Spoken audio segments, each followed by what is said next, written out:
Salam sehat dan salam sejahtera bagi kita semua. Sebelumnya perkenalkan kami kelompok botanis kelompok 1, gelombang A3 hari Jumat akan mempresentasikan hasil diskusi kami terkait judul 6 dan 7, yaitu tentang struktur primer dan sekunder batang tumbuhan monokotil dan dikotil. Berikut anggota kelompok kami. Next. Yang pertama dengan saya sendiri, Helen, dengan NIM 211501046. Yang kedua, Stephanie dengan NIM 211501047. Yang ketiga, Naomi Regina Amanda Panjaitan dengan NIM 211501048. Dan yang keempat, Tessa Rotua Victoria Sormin dengan NIM 211501055. Next. Berikut saya akan menjelaskan lebih detail struktur primer dan sekunder batang tumbuhan monokotil dan dikotil. Next. Tujuan kita untuk mempelajari judul ini yaitu yang pertama untuk melihat susunan jaringan batang tumbuhan monokotil dan dikotil pada pertumbuhan primer dan sekunder. Yang kedua untuk membedakan struktur batang monokotil dan dikotil. Dan yang ketiga untuk membedakan struktur primer dan sekunder batang tumbuhan monokotil. Next. Batang adalah bagian kedua dari tumbuhan setelah akar. Batang bersatu dengan akar melanjutkan sari makanan yang dibawa oleh akar melalui jaringan pengangkut. Pada beberapa jenis tumbuhan, batang berfungsi sebagai tempat menyimpan cadangan makanan, misalnya pada ubi jalar dan kentang. Batang pada umumnya berada di atas permukaan tanah. Ada 3 jenis batang tumbuhan yang terdapat di sekitar, yaitu batang berkayu, batang berair atau batang basah, dan batang rumput atau berongga. Sama halnya dengan akar, pada ujung batang terdapat pula titik tumbuh.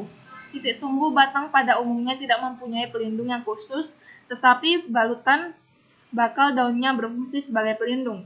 Pada ujung batang terdapat 3 daerah perkembangan seperti pada ujung akar. Bagian-bagian batang menurut irisan memanjang terdiri atas zona meristem, zona memanjang, dan zona pematangan atau diferensial. Next.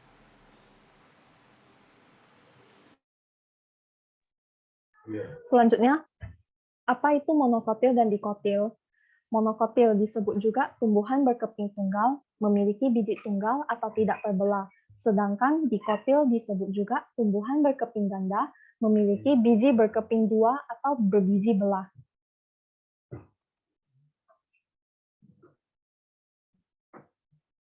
Perbedaan monokotil dan dikotil.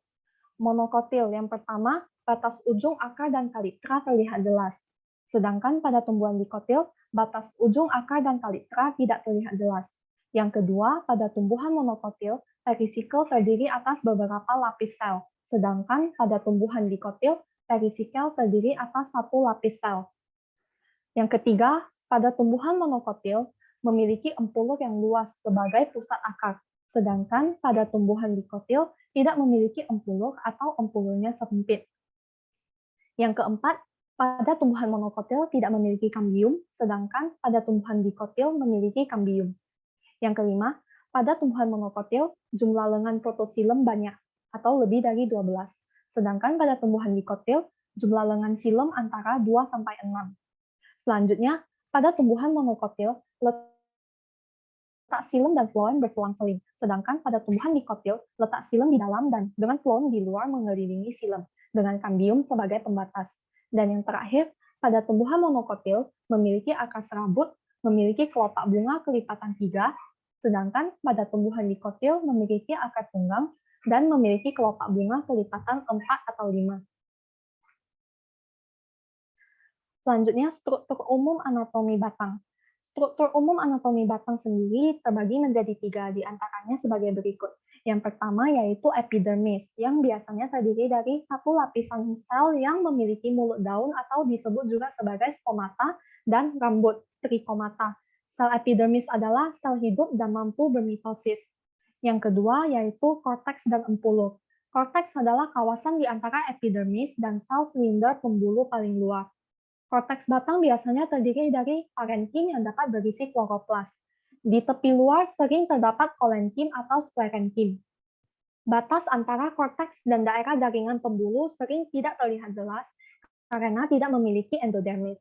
Empulur biasanya terdiri dari parenkim yang dapat mengandung kloroplas. Dan yang terakhir yaitu sistem jaringan pembuluh, yang dapat dibedakan menjadi ikatan pembuluh kolateral, yaitu terbagi menjadi kolateral terbuka dan kolateral tertutup. Terus ada ikatan pembuluh difal, ada ikatan pembuluh konsentris amfifibral, ada ikatan pembuluh konsentris amfifasal, dan ikatan pembuluh radial. Selanjutnya, struktur primer batang. Biasanya pada ujung yang sedang tumbuh, tepatnya di belakang titik tumbuh, terbentuk jaringan primer. Jaringan primer tersebut terdiri atas jaringan, pertama ada protoderma, merupakan bagian luar yang akan membentuk epidermis.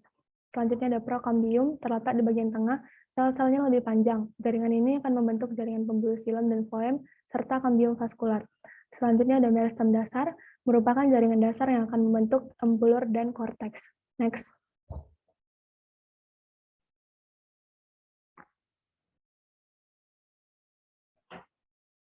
Struktur primer batang monokotil dan dikotil. Pada batang monokotil terdapat bagian pelindung yaitu epidermis, ada bagian korteks tidak tampak nyata, parenkima, sklerenkima. Terdapat bagian ikatan pembuluh. Pada struktur primer batang dikotil terdapat epidermis, fungsinya untuk melindungi jaringan di dalamnya. Terdapat juga korteks, fungsinya menyimpan cadangan makanan. Terdapat stele atau silinder pusat yang disusun oleh xilem primer, floem primer, kambium vaskular, dan embulur. Struktur sekunder batang. Pada struktur sekunder batang, tumbuhan dikotil yang sudah tua selain memiliki jaringan primer, juga memiliki jaringan sekunder. Macam jaringan sekunder pada tumbuhan dikotil. Pertama ada floem sekunder, letaknya lebih dalam dari floem primer, yang dibentuk oleh kambium ke arah luar. Selanjutnya ada xilem sekunder, letaknya lebih ke arah luar daripada letak xilem primer. Ketiga ada gabus dan kambium gabus, merupakan jaringan yang dibentuk oleh filogen. Gabus dan kambium gabus terdiri dari sel-sel berbentuk kotak dan bersifat impermeabel. Next. Berikut adalah gambar perbedaan antara pertumbuhan primer dan pertumbuhan sekunder.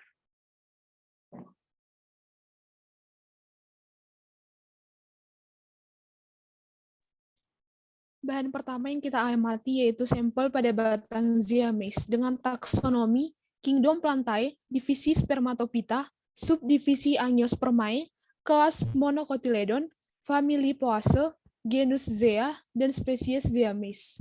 Kita mengamati menggunakan preparat melintang dari batang Ziamis dengan perbesaran 10 kali 10. Di sini kita dapat melihat bahwa tipe berkas pengangkut dari sampel batang Ziamis adalah tipe kolateral tertutup. Next. Yang kedua adalah sampel kaulis dari Hibiscus rosa sinensis dengan taksonomi Kingdom Plantae, divisi Spermatophyta, kelas Dicotyledon, ordo Malvales, famili Malvaceae, genus Hibiscus, dan spesies Hibiscus rosa sinensis L. Kita mengamati menggunakan preparat penampang melintang dari kaulis Hibiscus rosa sinensis dengan perbesaran 10 kali 10. Di sini kita dapat melihat tipe berkas pengangkut dari kaulis Hibiscus rosa sinensis, yaitu tipe kolateral terbuka. Next. Perbedaan dari kedua sampel yang pertama yaitu dari struktur anatominya. Pada Ziamis, epidermisnya pada bagian terluar batang yang terdiri dari satu lapis sel parenkim yang tersusun rapat tanpa adanya celah antar sel. Kemudian korteks berukuran cukup luas, bagian dalam korteks terdiri dari parenkim dan beberapa lapis terdiri dari sklerenkim.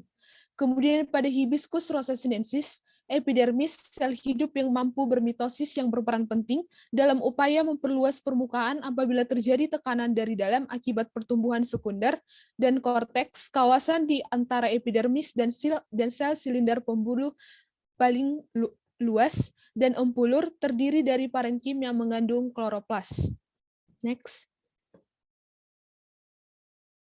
Dari tipe berkas pengangkut, pada Ziamis, tipe berkas pengangkutnya yaitu tipe kolateral tertutup, di mana jaringan pengangkut terdiri dari dua jaringan yaitu xilem dan floem, tidak terdapat kambium, xilem terletak di dalam dengan floem mengelilingi xilem, dan ukuran xilem lebih besar dari floem.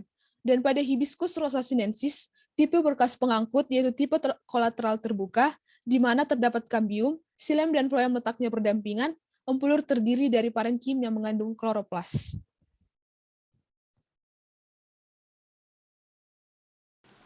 Sekian penjelasan kami mengenai judul 6 dan 7 terkait dengan struktur primer dan sekunder pada tumbuhan monokotil dan dikotil. Mohon maaf jika ada salah kata dan masih banyak kekurangan. Sekian dan terima kasih.